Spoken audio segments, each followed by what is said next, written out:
Nous lisons dans Éphésiens 6,12 « Car ce n'est pas contre la chair et le sang que nous avons à combattre. Cette guerre ne se passe donc pas ici sur terre, et nous ne devons pas marcher dans cette sphère terrestre. Nous avons à combattre contre cet ennemi qui se cache derrière la chair et le sang. Enfants de Dieu, si vous voulez apprendre à attaquer l'ennemi qui se trouve derrière la chair et le sang, réclamant la victoire au nom du Seigneur Jésus, rien ne résistera devant votre offensive, ni devant votre chant de victoire au nom de Jésus. Nous avons à combattre. C'est donc un combat. Cela signifie se tenir debout en esprit contre quelque chose qui vient contre vous, en esprit. Quand vous réalisez votre union avec Christ, vous devenez véritablement conscient de l'approche de votre ennemi invisible. Avec le Saint-Esprit demeurant dans votre esprit, il vous arrivera de reconnaître instantanément une résistance aiguë qui surgira spontanément en vous contre l'ennemi invisible. Votre esprit deviendra de plus en plus habile à discerner ceci.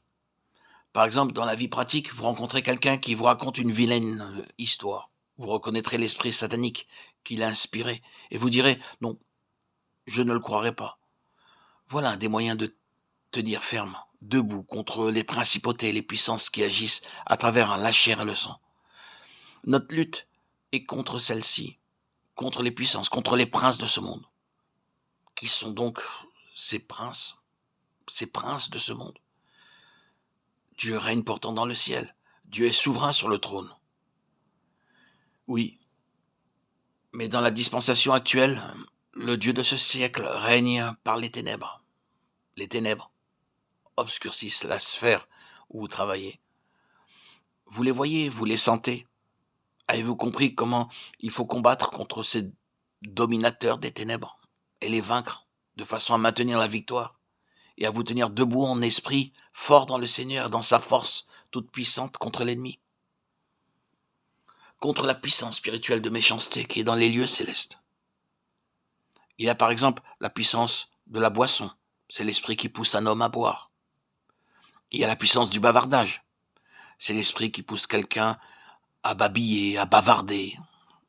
Oh, vous n'aviez pas compris ce qu'étaient ces puissances de méchanceté, qui sont des esprits, et qui vous attaquent et vous poussent à faire des choses que dans votre cœur vous ne désiriez pas faire.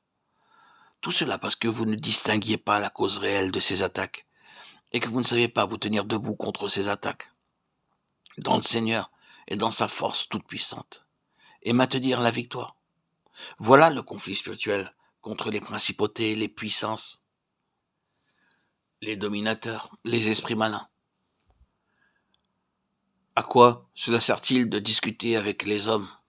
Il faut agir contre l'esprit de méchanceté.